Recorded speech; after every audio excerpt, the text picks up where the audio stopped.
Hi everyone, कैसे हैं आप सभी। हम सब तैयारी कर रहे हैं सीटेट एग्जामिनेशन की और मैं आप लोगों के साथ में सीटीपी की क्लासेस डिस्कस कर रही हूँ। इससे पहले मैं टोटल 22 क्लासेस आप लोगों के साथ में डिस्कस कर चुकी हूँ। आज की हमारी ये 23 नंबर क्लास है। सीटीपी के प्रीवियस ईयर क्वेश्चन करेंगे और ये जो पेपर है वो आप लोगों की क्वेश्चन जो है वो 7 जुलाई 2019 में आया हुआ जो पेपर है वो है 7 जुलाई 2019 में आए हुए पेपर के ही मैंने कुछ क्वेश्चंस इसके अंदर इंक्लूड किए हैं। और ये जो पीडीएफ है इसकी जो भी आंसर सहित आप लोगों को अगर इसकी पीडीएफ प्राप्त करनी है तो आप लोग मेरे टेलीग्राम ग्रुप को ज्वाइन कर सकते हैं, जिसका लिंक मैंने इसी वीडियो के डिस्क्रिप्शन बॉक्स में ऑलरेडी दे रखा है। और मैं जितनी भी क्लासेस होती है उन सभी की पीडीएफ अपने टेलीग्राम ग्रुप पर ज्वाइन कर लेती हूँ, ज्वाइन कर लीजिए, वहाँ पर मैं आप लोगों के साथ में शेयर कर लेती हूँ। स्टार्ट करते हैं फर्स्ट क्वेश्चन को। पहला क्वेश्चन हम लोगों से पूछा है, बार बार बच्चों की गलतियाँ, यानी बच्चों की गलतियाँ क्या प्रदर्शित करती है हमें, कि बच्चों की गलतियां बार बार अभ्यास करने के लिए कह कर तुरंत सुधार कर देनी चाहिए। अधिगम का एक भाग होता है, उनके विचारों की एक अंतर्दृष्टि होती है। शिक्षण अधिगम प्रक्रिया में महत्वहीन है, प्रदर्शित करती है कि बच्चे कितने लापरवाह है। भाई जो बच्चे की गलतियां होती है ना वो शिक्षण अधिगम प्रक्रिया का एक भाग होता है। बच्चा अगर गलतियां करता है तो ये उस चीज को शो करता है कि बच्चे के विचार कैसे हैं, बच्चे की अंतर्दृष्टि कैसी है, बच्चे का अधिगम कैसा है, बच्चे की सोच कैसी है। तो बच्चे का जो गलतियां होती है वो ना तो महत्वहीन होती है क्योंकि महत्वपूर्ण होती है। और बार बार अभ्यास कराइए। और फर्स्ट ऑप्शन में क्या बोला है कि बच्चे को बार बार गलतियां हो रही है तो उसको बार बार प्रैक्टिस कराइए और तुरंत सुधार दीजिए। भाई तुरंत सुधार भी नहीं सकते, जब हम भी नहीं सुधार सकते हैं तो हम बच्चे से कैसे उम्मीद रख सकते हैं। और बच्चे लापरवाह है, भाई लापरवाह होना कोई इस चीज को शो नहीं करता है कि बच्चे गलतियां कर रहा है तो मतलब वो लापरवाह है, नहीं। बच्चे का अधिगम का भाग होता है और बच्चे इसी के द्वारा अपने विचारों के अंतर्दृष्टि करते हैं। इस बात से ये शो होता है कि बच्चे की सोच कैसी है। तो यह यहाँ पर हमारा एट्थ का हो जाएगा, B will be right answer. Next question है नाइन्थ नंबर, मूल्यांकन को डैश, यानी मूल्यांकन को शिक्षण अधिगम प्रक्रिया का एक भाग होना चाहिए। केवल नंबरों के संदर्भ में, भाई मूल्यांकन केवल नंबरों पर होना चाहिए, ये केवल वर्ड अपने आप में नेगेटिव है तो ये हट जाएगा। वस्तुनिष्ठ प्रकार के लिखित कार्य पर आधारित, भाई केवल वस्तुनिष्ठ चीजें कराना, केवल लिखित कार्य कराना ये कोई अच्छी बात नहीं है, ये भी नहीं होगा। यहाँ पर एक अलग गतिविधि के रूप में, भाई जो मूल्यांकन होता है वो शिक्षण अधिगम प्रक्रिया का एक भाग होता है, न कि एक अलग गतिविधि होती है, तो ये भी नहीं होगा। मूल्यांकन क्या होता है, मूल्यांकन शिक्षण अधिगम प्रक्रिया का एक भाग होता है। तो नाइन्थ का हो जाएगा, A will be right answer. 10th number question है, संरचनात्मक दृष्टिकोण के अनुसार अधिगम, अधिगम कैसा होना चाहिए, निष्क्रिय होना चाहिए, जानकारी के अर्जन की प्रक्रिया होनी चाहिए, अनुभव के परिणाम के रूप में व्यवहार में एक परिवर्तन, या फिर एक सक्रिय और सामाजिक प्रक्रिया। भाई यहाँ पर क्या बोला है कि संरचनात्मक, संरचनात्मक का मतलब क्या होता है, क्रिएटिविटी। और क्रिएटिविटी कैसे बच्चों में होती है, क्रिएटिविटी होती है एक्टिव बच्चों में। तो आप देख लीजिए यहाँ पर जो है वो एक्टिव वर्ड कहाँ दिख रहा है, यहाँ पर निष्क्रिय है, ये हट जाएगा। यहाँ पर अर्जुन की बात हो रही है, यहाँ पर अनुभव की बात हो रही है, एक्टिव की बात हो रही है यहाँ पर। तो यहाँ पर हमारा 10th नंबर क्वेश्चन का हो जाएगा, D will be right answer. 11 number question हम लोग देखेंगे नेक्स्ट। जब शिक्षक को विद्यार्थी और उसकी योग्यताओं के बारे में सकारात्मक विश्वास होता है तो विद्यार्थी निश्चिंत हो जाते हैं, सीखने के लिए किसी भी तरीके का प्रयास बंद कर लेते हैं। भाई बच्चे को ऐसा लगता है कि अब टीचर को हमारे ऊपर विश्वास हो गया है कि हम तो अच्छा ही करेंगे, तो बच्चा सीखना ही बंद कर लेगा, तो ये तो कोई अच्छी बात नहीं है। का उत्साह भंग हो जाता है, यानी विद्यार्थी का उत्साह भंग हो जाता है और वो दबाव में आ जाते हैं। वहीं अगर टीचर को पता चला है कि बच्चे जो है वो ये सीख रहे हैं, पॉजिटिव है, तो बच्चे और क्या होंगे। जब बच्चे को ये पता चलता है ना कि मेरी टीचर मुझसे खुश है, मेरा टीचर मुझसे पॉजिटिव सोचता है, तो बच्चे और ज़्यादा एक्टिव हो जाते हैं।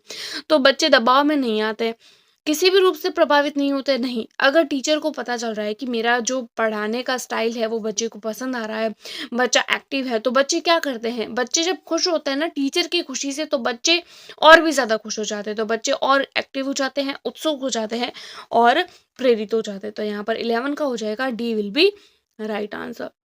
नेक्स्ट क्वेश्चन है 12th नंबर। एक शिक्षक बच्चों को प्रभावी रूप से समस्या का समाधान करने के लिए सक्षम बनाने के लिए किस तरीके से प्रोत्साहित कर सकता है? यानी एक शिक्षक है वो बच्चों को एकदम एक्टिवली समस्या का समाधान करने के लिए जो है वो सक्षम करना चाहता है, तो वो किस तरीके से बच्चे को मोटिवेट करेगा? पाठ्य पुस्तक के एक ही प्रकार के प्रश्नों के उत्तर के अभ्यास के लिए उन्हें पर्याप्त मात्रा में अवसर देना। भाई वर्ड अवसर देना तो अच्छी बात है, लेकिन अवसर भी कहाँ दे रहे हैं कि भाई एक ही प्रकार के प्रश्नों के उत्तर देने हैं। एक ही प्रकार जो वर्ड है वो अपने आप में गलत हो जाता है, इसीलिए ये आंसर गलत हो जाएगा। पाठ्य पुस्तक में दी गई सूचनाओं के कंठस्थीकरण, भाई कंठस्थीकरण करना कोई अपने आप में अच्छी बात नहीं होती है, ये भी नहीं होगा।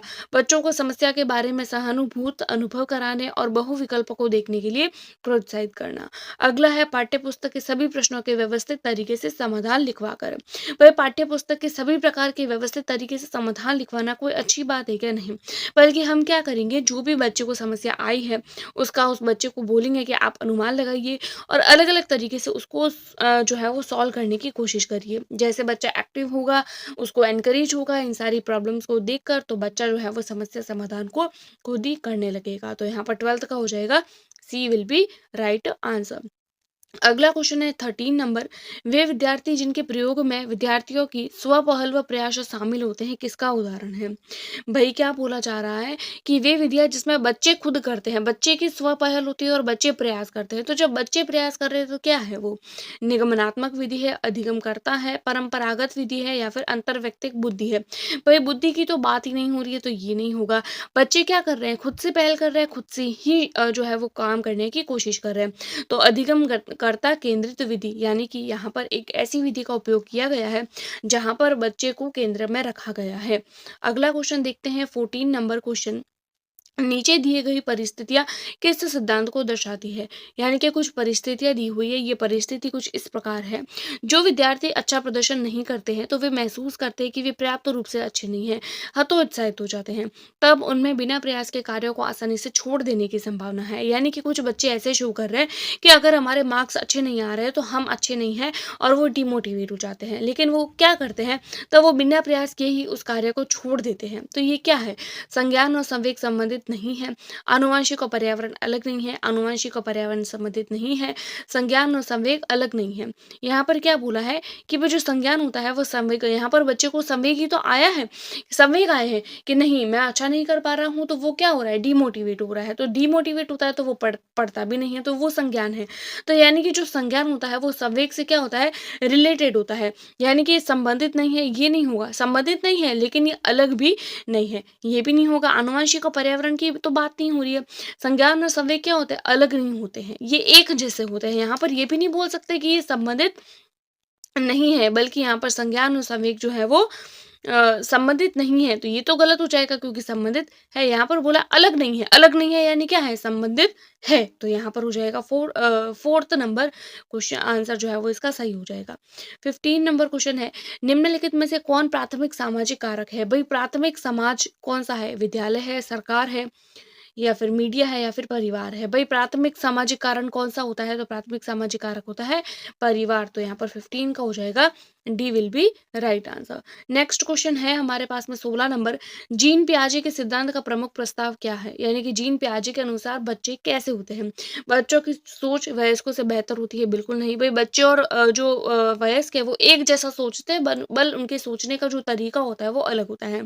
बच्चों की सोच मात्रात्मक रूप से वयस्कों से भिन्न होती है, बच्चों की सोच गुणात्मक रूप से वयस्कों से भिन्न होती है, बच्चों की सोच वयस्कों से निम्न होती है। भाई निम्न नहीं होती है, जितनी बच्चे की एज है ना उसके हिसाब से बच्चा सोचता है, बच्चे की मात्रा उतनी की उतनी होती है।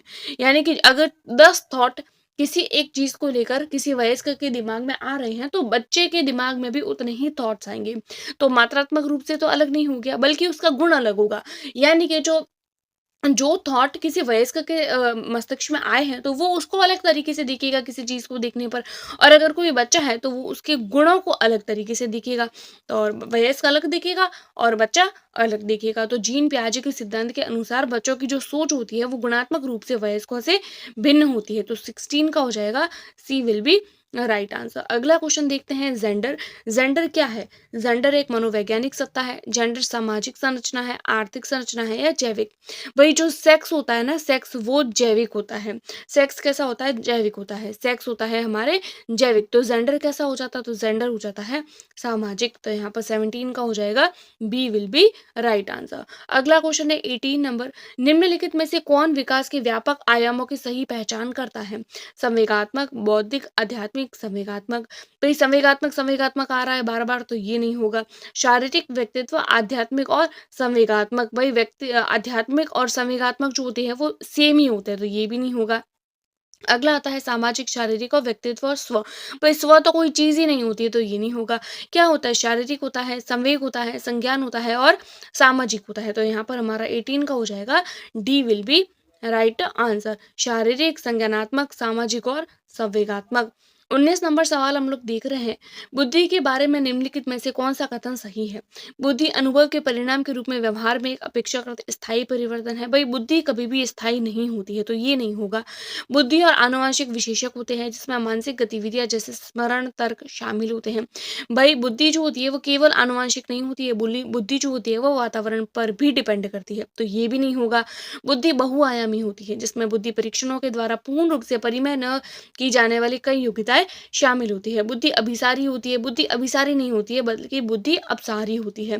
बुद्धि कैसी होती है? बुद्धि के रिगार्डिंग यहाँ पर चार ऑप्शन में से हम लोगों को थर्ड ऑप्शन ठीक लग रहा है कि बुद्धि कैसी होती है। तो बुद्धि जो होती है वो बहुआयामी होती है, जिसमें बुद्धि परीक्षण की बहुत सारी योग्यताएं जो होती है वो शामिल होती है। तो यहाँ पर 19 का हो जाएगा C will be right answer. अगला क्वेश्चन देखते हैं हम लोग 20 नंबर। प्रगतिशील शिक्षा में बच्चों को किस तरीके से देखा जाता है? भाई प्रगतिशील कक्षा होती है, इसमें बच्चों को निष्क्रिय अनुकारकों के रूप में, सक्रिय अनुकारकों के रूप में, खाली स्लेट के रूप में या छोटे वयस्कों के रूप में। जो प्रगतिशील कक्षा होती है ना, उसके अंदर बच्चों को एक्टिवली देखा जाता है, यानी एक्टिव अन्वेषण होते हैं, नन्हे वैज्ञानिक होते हैं। तो यहाँ पर 20 का हो जाएगा B will be right answer. अगला है ले वाइगोस्की के अनुसार अधिगम। ले वाइगोस्की के अनुसार कैसा होता है अधिगम? भाई ले वाइगोस्की समाज, संस्कृति, भाषा की बात करते हैं, व्यक्तिगत की बात नहीं करते हैं, नहीं निष्क्रिय की, नहीं अनुबंधन की।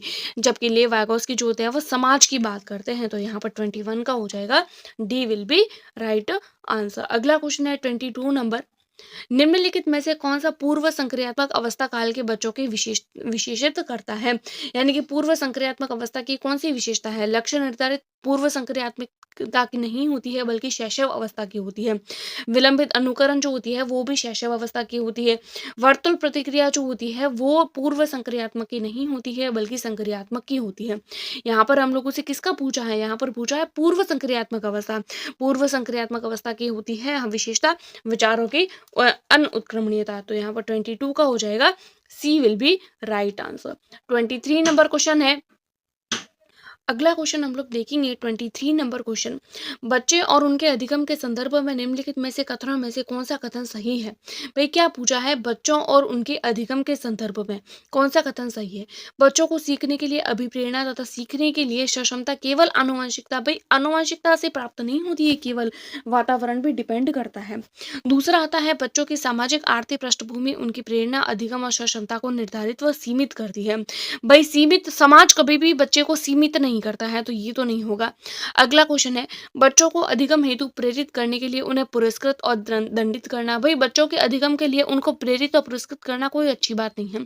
सभी बच्चे, बल्कि अधिगम कैसे होता है कि बच्चे, सभी के सभी बच्चे जो होते हैं वो सीखने के लिए स्वाभाविक रूप से प्रेरित हो और सीखने के लिए सक्षम हो। तो यहाँ पर 23 का हो जाएगा D will be right answer. अगला क्वेश्चन देखते हैं 24 नंबर।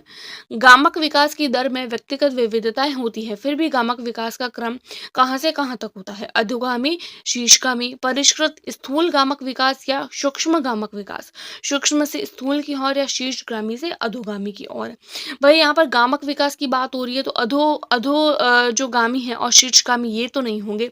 अब यहाँ पे गामक विकास कैसा होता है? तो वो होता है स्थूल से सूक्ष्म की ओर, यानी कि पहले जो बच्चे की फाइन मोटर स्किल्स डेवलप होती है, उसके बाद में जो लार्ज मोटर स्किल्स होती है वो बाद में जो है डेवलप होती है। तो यहाँ पर 24 का हो जाएगा, B will be right answer. Next question है हमारे पास में 25 नंबर।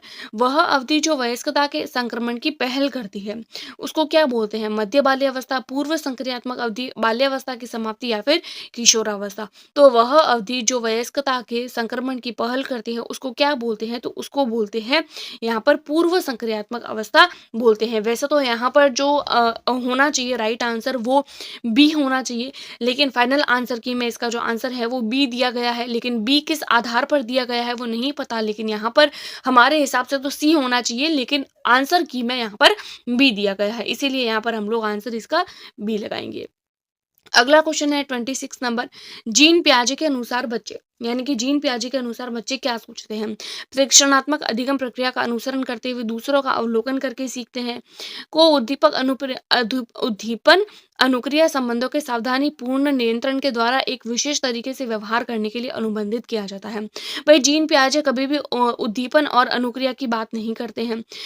जीन पियाजे कभी भी पुरस्कार और दंड की बात नहीं करते हैं, बल्कि जीन पियाजे यहाँ पर अनुसरण की बात भी नहीं करते हैं। तो जीन पियाजे किसकी बात करते हैं? तो जीन पियाजे करते हैं ज्ञान को सक्रिय रूप से संरचित करने और दुनिया से व्यवहार कौशल का प्रयोग करने और अन्वेषण करने की बात करते हैं। तो यहाँ पर 26 का हो जाएगा, D will be right answer. 27 number question है। मौखिक संवाद जो बच्चे अपने आप से करते हैं, ले वाइगोस्की के अनुसार क्या व्यक्तिगत वार्ता होती है, भ्रांत वार्ता होती है, समस्यात्मक वार्ता होती है या अहम केंद्रिता होती है? तो ले वाइगोस्की के अनुसार बच्चे क्या सोचते हैं? ले वाइगोस्की का टॉपिक मैंने आप लोगों को बहुत बार पढ़ाया है, तो ये क्वेश्चन आप लोगों का होमवर्क क्वेश्चन है। इस क्वेश्चन का आंसर मुझे कमेंट में आप लोग बताएंगे। अगला क्वेश्चन है। खिलौने, पहनावे की वस्तुएं, घरेलू सामग्रियां, व्यवसाय और रंगों को विशिष्ट लिंग के साथ में संबंधित करना। यानी कि जो लड़का है उसको डॉक्टर सेट ला के देंगे, या लड़की जो है उसको किचन सेट ला के देंगे, तो अलग अलग चीजें ला के देते हैं।